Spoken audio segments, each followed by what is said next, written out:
I didn't like Love, Simon for as long as it was about a boy whose biggest secret was that he was gay. I couldn't find myself enjoying it.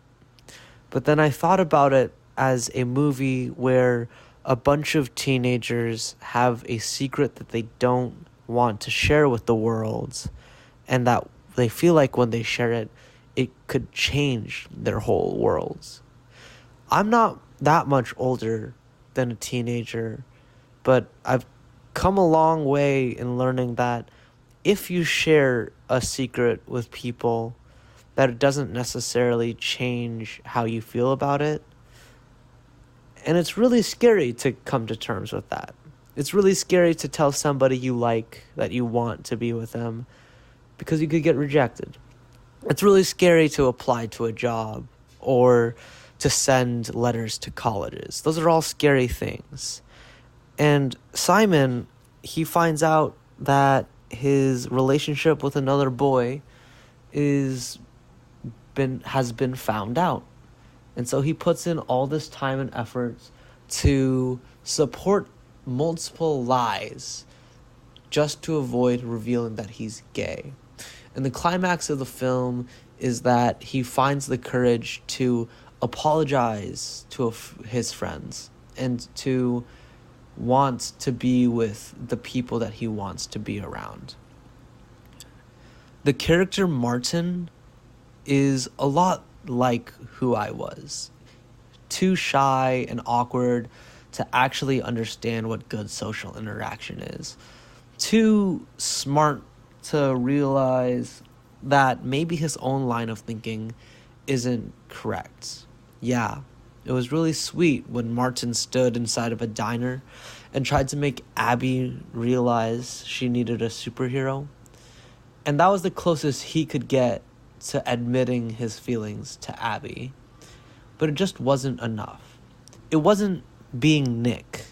It wasn't that soccer player who would go up and tell the girl he likes they look great and want to express his feelings. And that when this kid was nervous and scared, said something along the lines of, "You know, I've only had sex once, and that being immature is my greatest fear."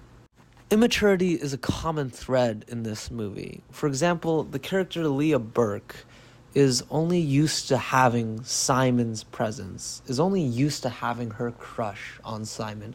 It lasted for so long that neither character could really believe it was a real thing. And for her crush to be turned away from her by the statement of another close friend of theirs should be the one they're in a couple with really broke her heart in a way. And it's fascinating to see all these characters interact and have these secrets from each other. And I usually hate cringe content. If the whole point of something is to make you squirm in your seat and make you think, oh, this is so awkward, then it's not really something I like. But then again, when have my most thrilling moments in life ever been something that I liked? It was always doing something new. It was always doing something uncomfortable. And so watching a movie that made me go, gosh darn, this is so cringy, made me realize like, oh, this movie isn't about the gay kid. It's about the loud kid who's too stupid to realize that even though he's loud, he doesn't have the right words so that a whole football stadium would be interested in hearing his words. He's not a guy who's so scared to share who he is that he hides behind an email like Blue or Simon. And it's it's miserable to have a secret. It's painful to not want to share. And I think that so many people can relate to that. And since this movie so well depicts that, even though the person who wants me to watch it with them will probably say, this is a great commentary on the homosexual life, I just think it's a better commentary on the adolescent life. And maybe that's not a good analysis, but that's the way I liked to read it.